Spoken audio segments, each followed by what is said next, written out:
Shalom Bapak Ibu Saudara-saudaraku yang terkasih dalam Tuhan Yesus Kristus. Selamat pagi, salam sejahtera untuk kita semua, dimanapun saudara-saudara berada. Selamat datang kembali di Renungan Kristen pada pagi hari ini. Kiranya saudara semua dalam keadaan sehat selalu, dan semoga damai dan sukacita oleh Roh Kudus melimpah dalam hati dan kehidupan saudara semua. Sebelum kita mendengarkan renungan firman Tuhan pada pagi hari ini, mari terlebih dahulu kita berdoa. Terima kasih Bapa yang baik dan ajaib, Engkau Allah yang kudus dan kekal, Bapa di dalam kerajaan sorga, di dalam nama Tuhan Yesus Kristus. Kami mengucap syukur ya Tuhan oleh karena anugerah-Mu di sepanjang kehidupan kami. Hingga pada hari ini ya Bapa, kami boleh ada sebagaimana kami ada, semua karena berkat dan anugerah Tuhan dalam kehidupan kami.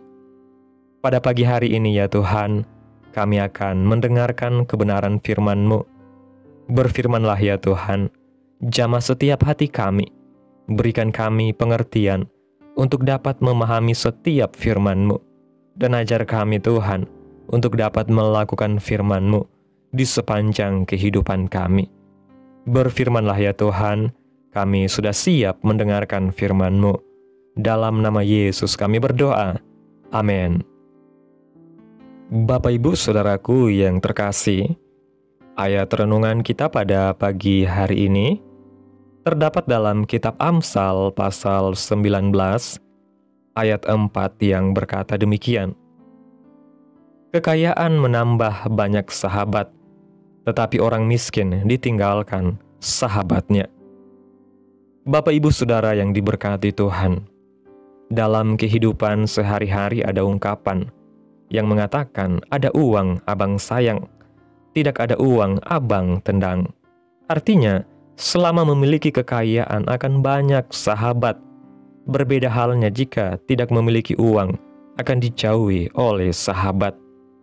Banyak orang senang bersahabat dengan orang kaya atau dengan orang yang berpangkat, berharap akan mendapatkan keuntungan daripadanya. Tetapi bagaimana jika orang kaya tersebut menjadi miskin atau tidak memiliki jabatan kembali? Kemungkinan besar akan ditinggalkan sahabat-sahabatnya, karena pada faktanya orang miskin seringkali hampir tidak punya teman karena tidak memberi keuntungan secara materi kepada orang lain. Amsal 19 ayat 6 mengatakan, banyak orang yang mengambil hati orang dermawan, setiap orang bersahabat dengan si pemberi. Di dalam Alkitab ada kisah tentang Ayub. Saat ia kaya, banyak sahabat-sahabatnya dan dihormati oleh banyak orang. Tetapi saat Ayub jatuh sakit dan miskin, ada banyak orang yang mencibirnya, termasuk para sahabat-sahabatnya, dan juga orang yang terdekat dengan dia, yaitu istrinya. Di dalam perjanjian baru dinyatakan bahwa Tuhan Yesus melarang sikap ketidakmurnian hati di antara orang-orang percaya, sebab sebagai seorang yang beriman kepada Tuhan Yesus Kristus, dilarang mengamalkan iman dengan memandang muka, membuat perbedaan dengan menghormati orang kaya, dan merendahkan orang miskin. Perintah mengasihi sesama seperti diri sendiri. Ayat ini harus dilakukan kepada semua orang, baik kaya maupun miskin. Ini adalah perintah yang sangat penting dalam kehidupan setiap orang percaya, bahkan menjadi perintah utama, yaitu hukum kasih. Bahkan dalam surat Yakobus dinyatakan dengan jelas, dalam Yakobus pasal 2 ayat 1-9, jika kita mengabaikan hal-hal yang demikian, maka akan berdosa. Ibrani pasal 2 ayat 1 mengatakan, saudara-saudaraku, sebagai orang yang beriman kepada Yesus Kristus, Tuhan kita yang mulia, janganlah iman itu kamu amalkan dengan memandang muka. Dan dalam ayat 8 dan 9 mengatakan, akan tetapi, jikalau kamu menjalankan hukum utama yang tertulis dalam kitab suci, kasihilah sesamamu manusia, seperti dirimu sendiri, kamu berbuat baik. Tetapi jikalau kamu memandang muka, kamu berbuat dosa, dan oleh hukum itu menjadi nyata bahwa kamu melakukan pelanggaran.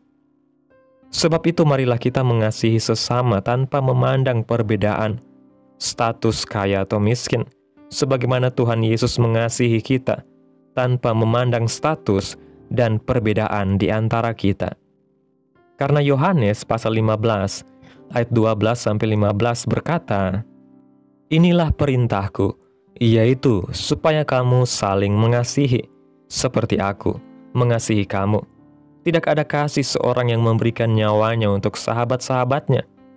Kamu adalah sahabatku, jikalau kamu berbuat apa yang kuperintahkan kepadamu. Aku tidak menyebut kamu lagi hamba, sebab hamba tidak tahu apa yang diperbuat oleh tuannya. Tetapi aku menyebut kamu sahabat, karena aku telah memberitahukan kepada kamu segala sesuatu yang telah kudengar dari Bapa-Ku." Mengasihi adalah perintah Tuhan dan menjadi bagian penting dalam kehidupan orang percaya. Kasih adalah kata kerja yang harus dikerjakan kepada sesama kita. Bahkan Tuhan Yesus memberikan sebuah pengajaran untuk mengerjakan kasih, bukan hanya kepada mereka yang baik kepada kita, namun sebaliknya juga kepada mereka yang tidak layak untuk dikasihi, yaitu musuh kita. Injil Matius pasal 5 ayat 44-47 mengatakan, "Tetapi aku berkata kepadamu, kasihilah musuhmu, dan berdoalah bagi mereka yang menganiaya kamu, karena dengan demikianlah kamu menjadi anak-anak Bapamu yang di sorga, yang menerbitkan matahari bagi orang yang jahat dan orang yang baik, dan menurunkan hujan bagi orang yang benar dan orang yang tidak benar. Apabila kamu mengasihi orang yang mengasihi kamu, apakah upahmu? Bukankah pemungut cukai juga berbuat demikian? Dan apabila kamu hanya memberi salam kepada saudara-saudaramu saja, apakah lebihnya daripada perbuatan orang lain? Bukankah orang yang tidak mengenal Allah pun berbuat demikian?" Bapak Ibu Saudaraku yang diberkati Tuhan, seringkali kita hidup dalam dunia yang penuh dengan kepentingan dan hubungan yang terjalin karena adanya keuntungan. Dunia mengajarkan bahwa persahabatan dan relasi sering dibangun di atas dasar apa yang bisa didapat, bukan apa yang bisa diberikan. Namun, sebagai orang percaya, kita dipanggil untuk hidup berbeda, yaitu hidup dalam kasih yang tulus tanpa pamrih. Kasih yang sejati tidak diukur dari apa yang dimiliki seseorang, melainkan dari bagaimana kita memandang manusia, sebagaimana Allah memandang kita. Kitab Amsal menegaskan bahwa kekayaan bisa menambah banyak sahabat, tetapi Alkitab juga dengan jelas memperingatkan bahwa kasih yang didasarkan pada materi bukanlah kasih yang murni. Ayub mengalami hal ini secara nyata. Ketika ia kaya, ia dihormati banyak orang. Namun ketika ia jatuh miskin dan sakit, orang-orang yang dulu menghormatinya justru meninggalkannya, bahkan mencibirnya. Dari kisah Ayub kita belajar bahwa sahabat sejati adalah mereka yang tetap tinggal dalam keadaan apapun, bukan hanya ketika keadaan baik. Lebih dari itu, kita diajak untuk menjadi sahabat yang setia, yang mencintai tanpa syarat, karena itulah yang Yesus lakukan bagi kita.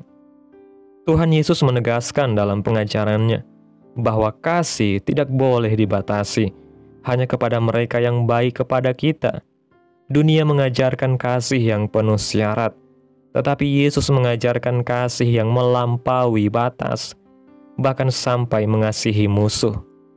Kasih seperti inilah yang membedakan orang percaya dari dunia ini. Kasih yang tidak berdasarkan untung rugi, tidak berdasarkan status sosial, dan tidak berdasarkan hubungan darah. Inilah kasih agape, kasih Allah sendiri yang dicurahkan ke dalam hati kita. Jika kita hanya mengasihi orang yang mengasihi kita, Yesus berkata bahwa kita tidak berbeda dengan orang yang tidak mengenal Allah. Tetapi ketika kita mampu mengasihi mereka yang merugikan kita, menyakiti kita, bahkan mereka yang dianggap tidak layak untuk dikasihi, maka disitulah kasih Kristus nyata dalam hidup kita. Kasih seperti ini bukanlah sesuatu yang bisa dikerjakan dengan kekuatan kita sendiri, tetapi kasih yang lahir dari hati yang telah disentuh dan dipenuhi oleh Roh Kudus. Dengan demikian, setiap kali kita mengasihi tanpa syarat, kita sedang memantulkan kasih Kristus kepada dunia yang gelap dan penuh kepentingan ini. Karena itu, sebagai orang percaya, marilah kita tidak menilai orang berdasarkan kekayaan, jabatan, atau status sosialnya. Kita dipanggil untuk meneladani Kristus yang menyebut kita sahabat, meskipun kita seringkali gagal, jatuh, dan tidak layak.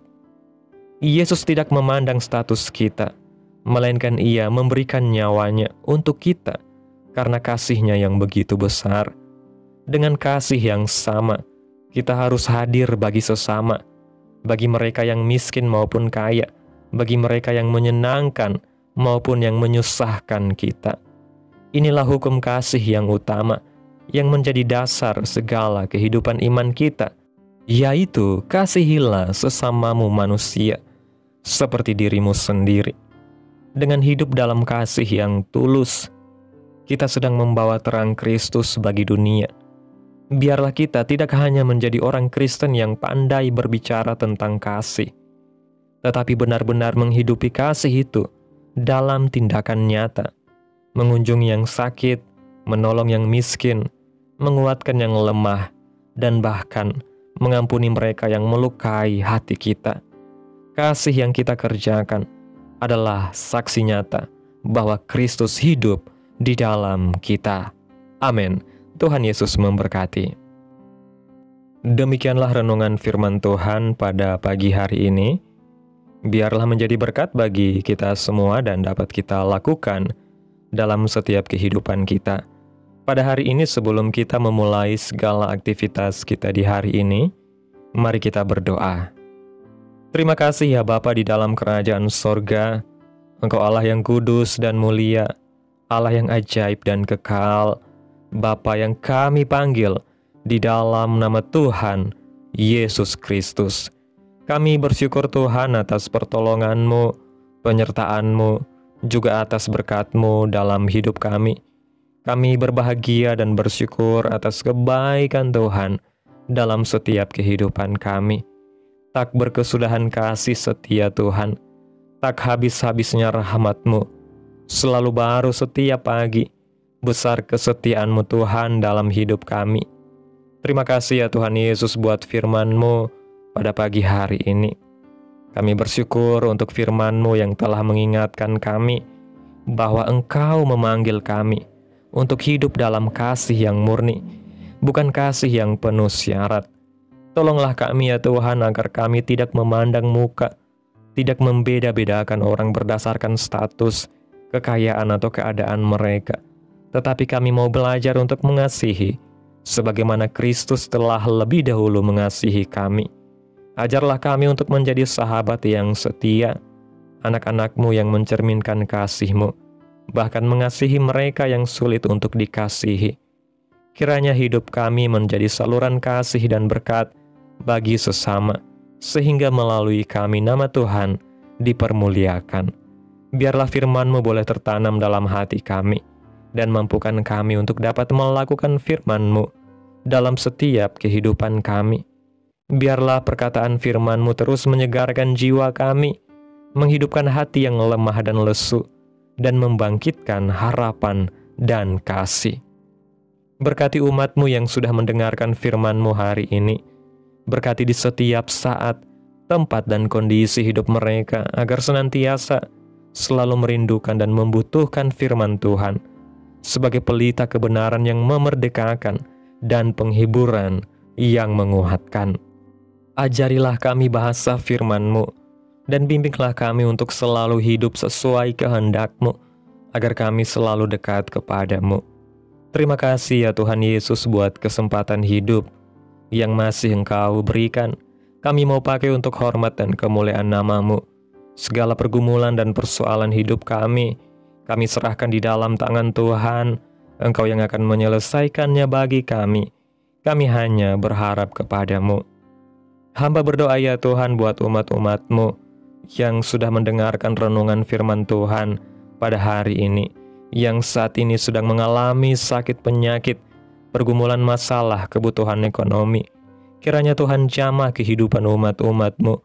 Tuhan sembuhkan sakit penyakit mereka, pulihkan keadaan umat-umat-Mu, memberkati perekonomian mereka ya Bapa, serta berikan jalan keluar dalam setiap pergumulan masalah yang umat-umat-Mu sedang hadapi. Dan ajarlah kami ya Tuhan untuk selalu berharap dan percaya sepenuhnya hanya kepada Tuhan Yesus. Kiranya Tuhan Yesus terus memberkati kehidupan kami, keluarga kami, sanak saudara kami, daerah tempat tinggal kami, bangsa dan negara kami, pemerintah kami. Biarlah semuanya dalam perlindungan-Mu ya Tuhan, dan jadilah sesuai kehendak-Mu yang terbaik dalam kehidupan kami. Pada hari ini ya Tuhan, kami anak-anak-Mu akan melakukan berbagai aktivitas. Kami akan bekerja dan menjalankan tanggung jawab kami. Kiranya Tuhan yang mampukan. Kami serahkan seluruh rencana dan agenda hari ini ke dalam tangan Tuhan. Biar Tuhan yang berkarya dan biarkan semua rencana sesuai dengan kehendak-Mu. Tutup bungkus kami oleh kuasa darah-Mu Tuhan. Hindarkan kami dari segala kecelakaan, mara bahaya, sakit penyakit, orang-orang jahat, kuasa-kuasa kegelapan iblis, bencana-bencana alam, hal-hal yang tidak kami inginkan. Tuhan singkirkan, Tuhan jauhkan, Tuhan hancurkan, hanya di dalam nama Yesus. Ampuni dosa dan kesalahan kami ya Tuhan. Jadikan kami pribadi yang lebih baik setiap harinya. Jagai kehidupan keluarga kami. Berikan kami kesehatan dan tuntun kami untuk terus berada di jalan-Mu yang benar. Terima kasih Tuhan Yesus yang baik. Inilah yang menjadi doa kami. Mari kita berdoa. Bapa kami, Bapa kami yang di sorga, dikuduskanlah nama-Mu, datanglah kerajaan-Mu, jadilah kehendak-Mu di bumi seperti di sorga. Berikanlah kami pada hari ini makanan kami yang secukupnya, dan ampunilah kami akan kesalahan kami, seperti kami juga mengampuni orang yang bersalah kepada kami. Dan janganlah membawa kami ke dalam pencobaan, tetapi lepaskanlah kami daripada yang jahat, karena Engkaulah yang mempunyai kerajaan, dan kuasa, dan kemuliaan, sampai selama-lamanya. Amin. Terimalah berkat Tuhan. Tuhan memberkati engkau dan melindungi engkau. Tuhan menyinari engkau dengan wajah-Nya, dan memberi engkau kasih karunia. Tuhan menghadapkan wajah-Nya kepadamu, dan memberi engkau damai sejahtera. Terimalah berkat Tuhan, di dalam nama Tuhan Yesus Kristus. Amin. Selamat pagi, selamat beraktivitas. Tuhan Yesus memberkati.